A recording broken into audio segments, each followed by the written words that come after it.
ஓம் சாந்தி 30/10/2025 சாகார முரளியின் முக்கியமான கருத்துக்கள். பாபா சொல்கிறாங்க, இனிமையான குழந்தைகளே, நீங்கள் இப்பொழுது மிக சாதாரணமாக இருக்க வேண்டும்.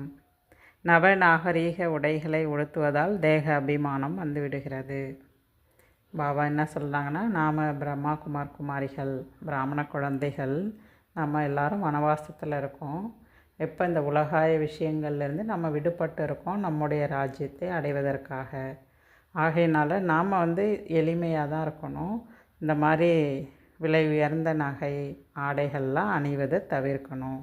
ஏன்னா அதெல்லாம் நாம் எடுத்துக்கிட்டோன்னா கண்டிப்பாக நமக்கு தேக அபிமானம் வரும். தேக அபிமானம் வந்துச்சுன்னா கண்டிப்பாக நமக்கு நஷ்டம்தான் ஏற்படும்.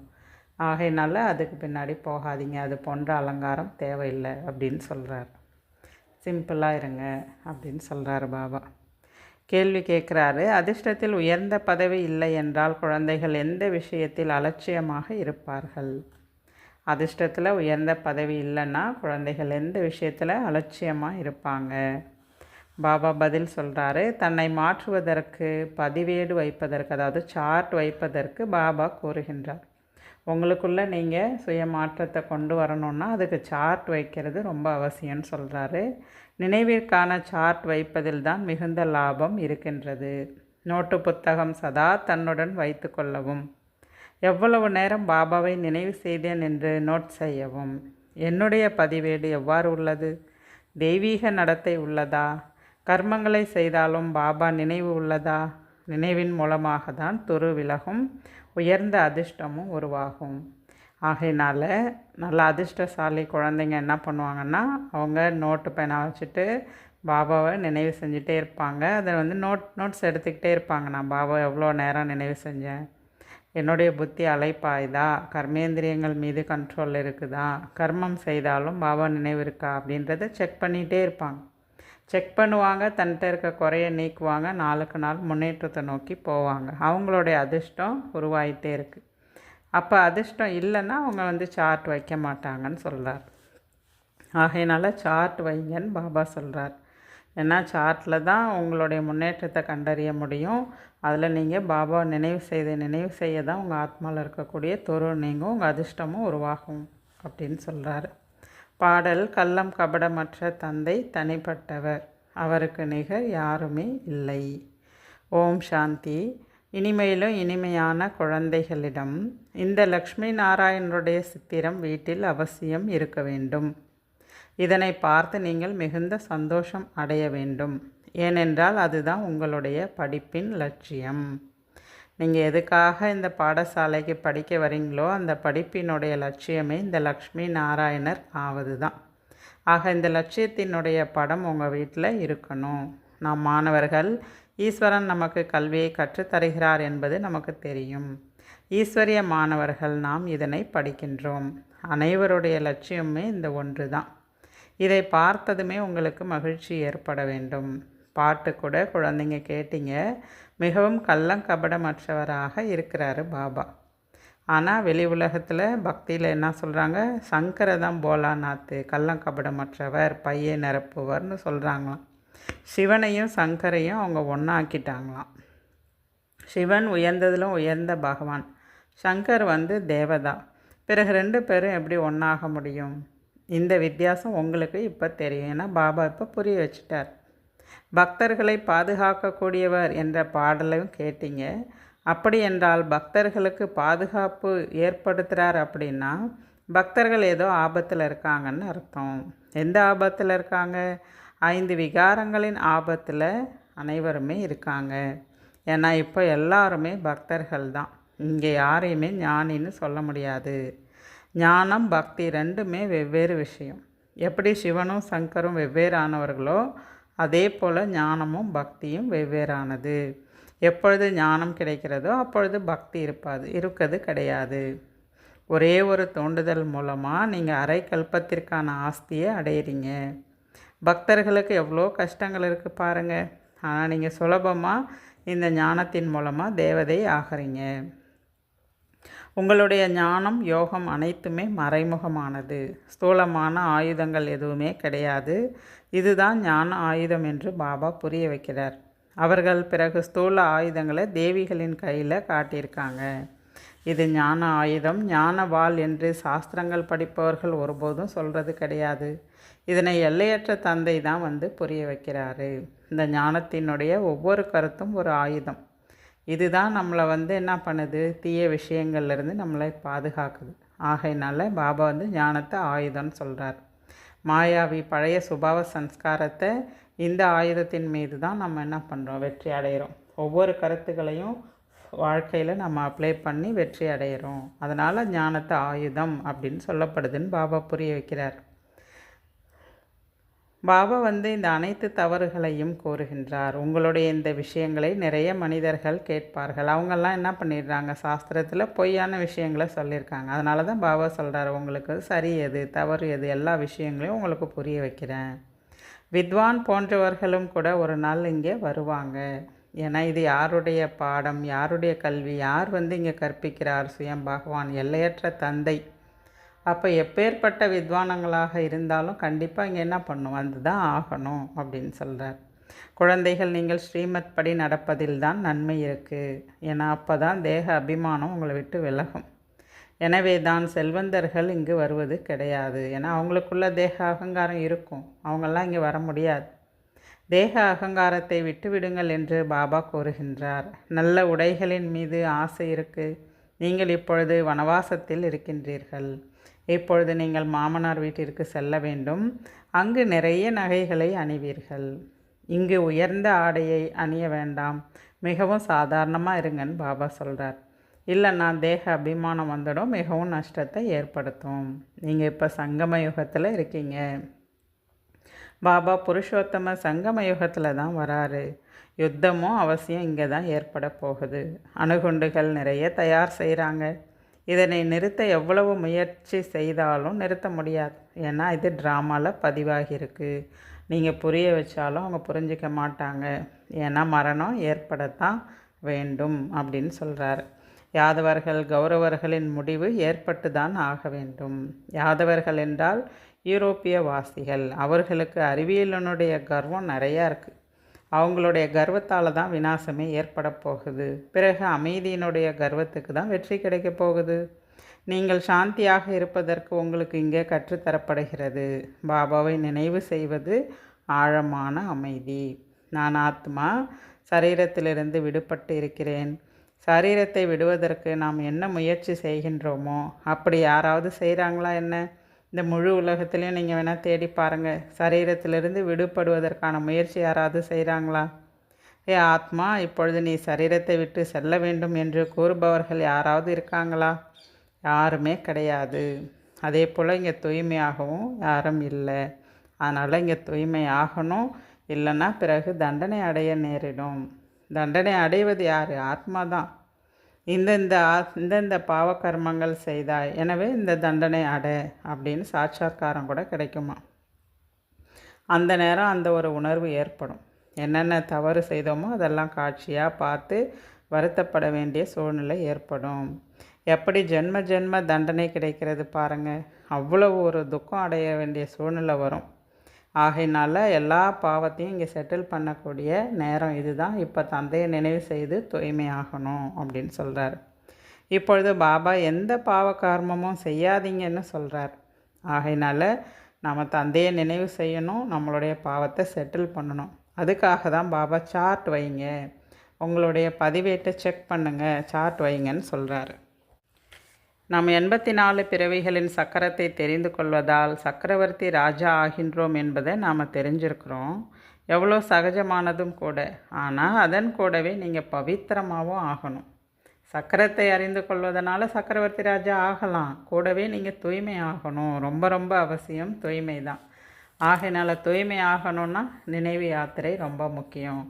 ஆகையினால தான் பாபா சொல்கிறாரு, நினைவுக்கான சார்ட் வைக்கணும் அப்படின்னு சொல்கிறாரு. எவ்வளோ நேரம் நான் பாபாவை நினைவு செய்தேன் என்று சார்ட் எழுதுங்க. நினைவு செய்யலைன்னா ஆத்மாவில் துரு எப்படி போகும்? துருவு போகணுன்னா ஏதாவது ஒரு பொருளில் துரு ஏறிடுச்சுன்னா என்ன பண்ணுறாங்க? அதை மண்ணெண்ணெயில் போடுறாங்க இல்லையா? அதே போல் இங்கேயும் கூட நீங்கள் தந்தையை நினைவு செய்யணும். கர்மங்களை செய்தாலும் பாபாவை நினைவு செய்தீர்கள் என்றால் கண்டிப்பாக முயற்சிக்கான பலன் கிடைக்கும். ஆனால் முயற்சின்னு ஒன்று நீங்கள் செஞ்சு தான் ஆகணும். அப்படியே தலை மேலே கிரீடம் வச்சுடுவாங்களா என்ன? ஆகையினால இங்கே முயற்சி தான் ரொம்ப ரொம்ப முக்கியம். பாபா எவ்வளோ உயர்ந்த பதவி கொடுக்குறாரு. ஆக கொஞ்சமாவது நீங்கள் முயற்சி செய்யணும் இல்லையா அப்படின்னு சொல்கிறாரு.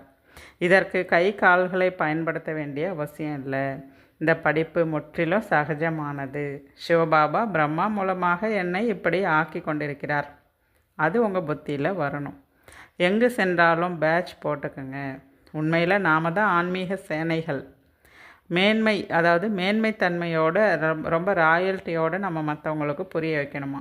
நல்லா நீட்டாக ட்ரெஸ்ஸு சிம்பிளாக இருக்கணும், ராயலாக இருக்கணும், மற்றும் பேட்ச் போட்டிருக்கணும் நீங்கள். மற்றும் நீங்கள் அவங்களுக்கு ரொம்ப ஒரு இனிமையாக அன்பாக ராயலாக புரிய வைக்கணும் அப்படின்னு சொல்கிறாரு. நீங்கள் பாபாவை தெரிஞ்சிருக்கீங்களா அப்படின்னு கேளுங்க. அன்பான புத்தி விபரீதமான புத்தி என்று யாருக்கு சொல்லப்படுது? லௌகீக தந்தையை பகவான் என்று சொல்ல முடியாது. எல்லையற்ற தந்தை தான் பதீத்த பாவனன், சுகத்தின் கடலாக இருக்கின்றார். அவரிடமிருந்து தான் ஆத்மாக்களுக்கு முழுமையான சுகம் கிடைக்கிறது. தாய் தந்தை சுகம் தருகிறார்கள் என்று அஞ்ஞான காலத்திலே நினச்சோம். மாமனார் வீட்டிற்கு அனுப்பி வைக்கின்றார்கள். எல்லைக்கு அப்பாற்பட்ட மாமனார் வீடு உங்களுடையது ஆகும். அது வெளி உலகத்தில் நடக்கிறது எல்லாமே எல்லைக்குட்பட்டது. இங்கே பாபா நம்மளை எல்லைக்கு அப்பாற்பட்ட மாமனார் வீட்டுக்கு அனுப்புகிறார், அப்படின்னு என்ன சொர்க்கத்துக்கு அனுப்புகிறார். ஆக அங்கே அதற்கான சுகத்தை எல்லாமே பாபா இங்கே தான் நமக்கு வந்து கொடுக்குறார். ஆக இங்கே தான் நம்ம வந்து முயற்சி செய்யணும் அப்படின்னு சொல்கிறார். சிவபாபாவிற்கு நாம் என்ன கொடுக்குறோமோ அதனை அவர் நம்முடைய சேவைக்காக தான் பயன்படுத்துகிறார்.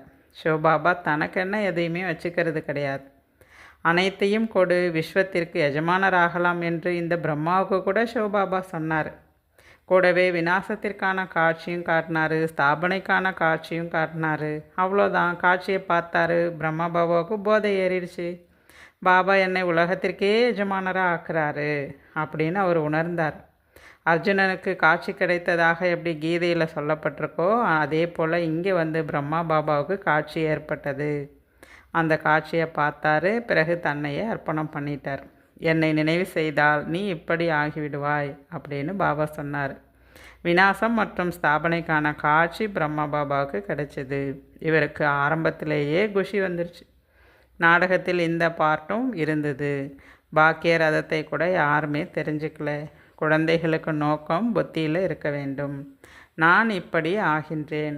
ஆக எவ்வளவு முயற்சி செய்கின்றோமோ அவ்வளவு உயர்ந்த பதவி அடைகிறோம். ஆக பிரம்மா பாபா கூட முயற்சி செய்கிறாரு, செஞ்சதுனால தான் அவர் பதவி அடைகிறாரு. ஆகையினால தான் தந்தையை பின்பற்றுங்கள் என்று சொல்லப்படுகிறது. தந்தையை பின்பற்றுங்கள்னு சொல்லக்கூடியதெல்லாம் இந்த நேரத்துக்கான விஷயந்தான் அப்படின்னு சொல்கிறாரு. நான் என்ன வழி தருகிறேனோ அதனை பின்பற்றவும் என்று சிவபாபா சொல்கிறார். இவர் என்ன செய்தார் அதையும் பாபா நமக்கு எடுத்துரைக்கிறார். இந்த பிரம்மா பாபா என்ன பண்ணார்? சிவபாபா அவருக்கு வந்து காட்சி ஏற்பட்டது. பிறகு என்ன பண்ணார்? தன்னை முழுசாக அர்ப்பணம் பண்ணி பாபாவுடைய சேவையில் ஈடுபட ஆரம்பிச்சிட்டார். இவரும் என்ன பண்ணுறாரு? இப்போ சிவபாபாவும் ரத்தின வியாபாரி, மந்திரவாதி. அதே போல் இந்த பிரம்மா பாபா கூட ஸ்தூலமாக ரத்தின வியாபாரியாக தான் இருந்தார். இப்பொழுது அழிவற்ற ஞான ரத்தின வியாபாரியாக இருக்கின்றார். நரகத்தை சொர்க்கமாக ஆக்குவது எவ்வளோ பெரிய மந்திரம். இதை சிவபாபா தான் செய்கிறார். இந்த பாபாவும் வியாபாரியாக இருக்கிறாரு. அவர் ஸ்தூலமான ரத்தின வியாபாரி. சிவபாபா வந்து இவர் வந்து ஞான ரத்தினத்தினுடைய வியாபாரியாக இருக்கிறாரு. இந்த வியாபாரத்தின் மூலமாக தான் நரகத்தை சொர்க்கமாக ஆக்குறார். இதில் குழந்தைகளுடைய உதவியும் தேவைப்படுது. ஏனென்றால் குழந்தைகளிடம் நல்ல வியாபாரம் செய்கிறாரு. அதனால் பாபா வந்து வியாபாரின்னு கூட சொல்லலாம். இங்கே என்ன வியாபாரம் செய்கிறாரு? போலாநாத் பாபா நம்மக்கிட்ட மதிப்பற்ற பொருளெல்லாம் வாங்கிட்டு நமக்கு மாளிகையை கொடுக்குறாரு. ஒரு பிடி அரிசி, ஒரு பிடி அவல் வாங்கிட்டு மாளிகையை கொடுக்குறாரு. எவ்வளோ நல்ல வருமானத்தை அடைய வைக்கிறாரு சிவபாபா. பாபா உங்களுக்கு வந்து போலாநாத் பாபா கிடச்சிருக்கேன் அப்படின்னு சொல்கிறார். எவ்வளோ கள்ளங்கபடமற்றவர்.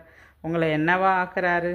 மதிப்பற்ற பொருளை வாங்கிட்டு 21 பிறவிகளுக்கு உங்களை என்னவா ஆக்குறாரு? அதனால் மனிதர்கள் எதுவுமே தெரிஞ்சுக்காமல் இருக்காங்க. நீங்கள் தந்தையை பயன்படுத்திக்கங்க. கீதைக்கு தான் ஈஸ்வரிய பாடசாலை என்று சொல்லப்படுகிறது. பகவானுடைய மகா வாக்கியம் என்பது கீதையில் தான் இருக்குது. பகவான் என்று யாருக்கு சொல்லப்படுகிறது என்பது கூட யாருக்குமே தெரியாது. பரம்பிதா பரமாத்மா என்று யாருக்கு சொல்லப்படுகிறது என்று யாரிடம் வேணாலும் கேட்டு பாருங்கள். பாபா தான் இங்கே தோட்டக்காரனாக இருக்கார். உங்களை முள்ளிலிருந்து மலராக்குறார். அவருடையது தான் அல்லாவின் தோட்டம் அப்படின்னு சொல்லப்படுது. பாபா வந்து தான் இப்போ உறங்கிட்டு இருக்கிறவங்களெல்லாம் விழிப்படைய செய்கிறார். யார் விழிப்படைந்தவர்களாக இருப்பாங்களோ அவங்க தான் பிறகு மற்றவர்களையும் எழுப்புகிறாங்க. யார் மற்றவர்களை விழிப்படைய செய்யவில்லையோ அவர்கள் தன்னையும் விழிப்படைய செய்யறதில்லைன்னு அர்த்தம் அப்படின்னு சொல்கிறாரு. நீங்கள் எல்லாருமே யாருன்னா ஆன்மீக சேனைகள். சேனைகள் எப்போவுமே ஏதாவது ஒரு அடையாளம் போட்டிருப்பாங்க. அதே போல் ஆன்மீக சேனைகள் நீங்கள் வந்து எப்போவுமே பேட்ச் போட்டிருக்கணும். குழந்தைகள் கூட பேட்ச் அணிந்திருந்தால்தான் நான் இப்படி ஆக போகிறேன்ற போதை உங்களுக்கு இருக்கும். நம் மாணவர்கள் பாபா நம்மை மனிதரிலிருந்து தேவதையாக்கிட்டு மனிதர்கள் தேவதைகளுக்கு பூஜை செய்கிறார்கள். தேவதைகள் தேவதைகளுக்கு பூஜை செய்கிறது கிடையாது. இங்கு மனிதர்கள் தேவதைகளுக்கு பூஜை செய்கின்றார்கள். ஏனென்றால் தேவதைகள் மிகவும் சிரேஷ்டமானவர்கள். அந்த தேவதை ஆகுவதற்காக தான் இப்போ நாம் முயற்சி செய்யணும்னு பாபா சொல்கிறார். நல்லது. தாரணைக்கான முக்கிய சாரம். முதல் பாயிண்ட் பாபா சொல்கிறாரு, புத்தியில் தன்னுடைய லட்சியம் குறிக்கோளை நினைவில் வைக்க வேண்டும். லக்ஷ்மி நாராயணரின் சித்திரத்தை சதா தன்னுடன் வைத்திருக்க வேண்டும். நான் இப்படி ஆவதற்காக படித்து கொண்டிருக்கிறேன் என்ற குஷி இருக்க வேண்டும். நாம் இறை மாணவர்களாக இருக்கின்றோம். ரெண்டாவது பாயிண்ட் சொல்கிறாரு, தன்னுடைய மதிப்பற்ற ஒரு பிடி அரிசியை, பழைய குப்பைகளை கொடுத்து மாளிகையை அடைய வேண்டும். பிரம்மா பாபாவை பின்பற்றி அழியாத ஞான ரத்தினங்களின் வியாபாரி ஆக வேண்டும். பாபா வரதானம் சொல்கிறாரு, நம்பிக்கையின் ஆதாரத்தில் வெற்றி ரத்தினமாக ஆகி எல்லோருக்கும் மாஸ்டர் ஆதரவு அளிப்பவராக ஆகுங்கள். நம்பிக்கையின் ஆதாரத்தில் வெற்றி ரத்தினமாக ஆகி எல்லோருக்கும் மாஸ்டர் ஆதரவு அளிப்பவராக ஆகுங்க அப்படின்னு சொல்கிறார். வரதானத்துக்கு பாபா என்ன விளக்கம் கொடுக்குறாருன்னா, நிச்சய புத்தி உடைய குழந்தைகள் வெற்றியாளராக இருப்பதால் சதா மகிழ்ச்சியில் நடனம் ஆடுகிறார்கள். அவர்கள் தங்களுடைய வெற்றியை பற்றி வர்ணனை செய்வதில்லை. ஆனால் வெற்றியாளராக இருக்கும் காரணத்தினால் அவர்கள் மற்றவர்களுக்கு கூட தைரியத்தை அதிகரிப்பவர்களாக இருக்கிறார்கள். யாரையும் தாழ்வானவர்களாக காட்டுவதற்கு முயற்சிப்பது கிடையாது. ஆனால் தந்தைக்கு சமமாக மாஸ்டர் ஆதரவு அளிக்கும் வள்ளலாக ஆகிறார்கள்.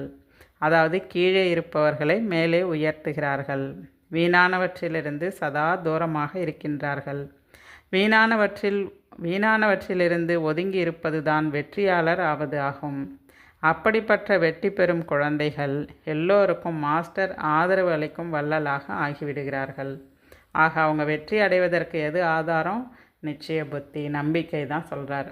ஆக நம்பிக்கையின் ஆதாரத்தில் அவங்க வெற்றி ரத்தினமாகி அவங்க என்ன பண்ணுறாங்க, எல்லாருக்கும் ஆதரவு கொடுக்குறாங்க அப்படின்னு சொல்கிறார். ஸ்லோகன் சொல்கிறாரு, சுயநலமற்ற மற்றும் விகாரமற்ற எண்ணங்களுடைய மனோநிலையின் மூலமாக சேவை செய்யக்கூடியவர்கள்தான் வெற்றி மூர்த்தி ஆவார்கள். பாபா அவ்யக்த இஷாரா சொல்கிறாரு, தங்களுக்காகவும் மற்றும் அனைவருக்காகவும் மனதின் மூலமாக யோகத்தின் சக்திகளை பயன்படுத்துங்கள். யோகத்தை பிரயோகம் செய்வதற்கு திருஷ்டி மற்றும் விருத்தியில் பவித்திரதாவிற்கு மேலும் முக்கியத்துவம் கொடுங்கள். அதாவது திருஷ்டி விருத்தியில் தூய்மைக்கு ரொம்ப இம்பார்ட்டன்ட் கொடுங்க. இதற்கான மூல ஆதாரம் தன்னுடைய எண்ணங்களை சுத்தமானதாக ஞானத்தின் சொரூபமாக சக்தியின் சொரூபமாக ஆக்குங்கள். ஒருவர் எவ்வளவு வழி தவறி கலக்கமாக துக்கத்தின் பிடியில் இருந்தாலும் மகிழ்ச்சியாக இருப்பது சாத்தியமற்றது அப்படின்னு அவங்க நினைச்சாலும் உங்கள் முன்னாடி வந்தவுடன் உங்களுடைய மூர்த்தி, உங்களுடைய விருத்தி, உங்களுடைய திருஷ்டி, இது மூணுமே என்ன பண்ணால் அந்த ஆத்மாவை டோட்டலாக மாற்றிடணும். இதுதான் யோகத்தை பயன்படுத்துவது, பிரயோகம் செய்வதுன்னு அர்த்தம் அப்படின்னு சொல்கிறார். நல்லது. ஓம் சாந்தி.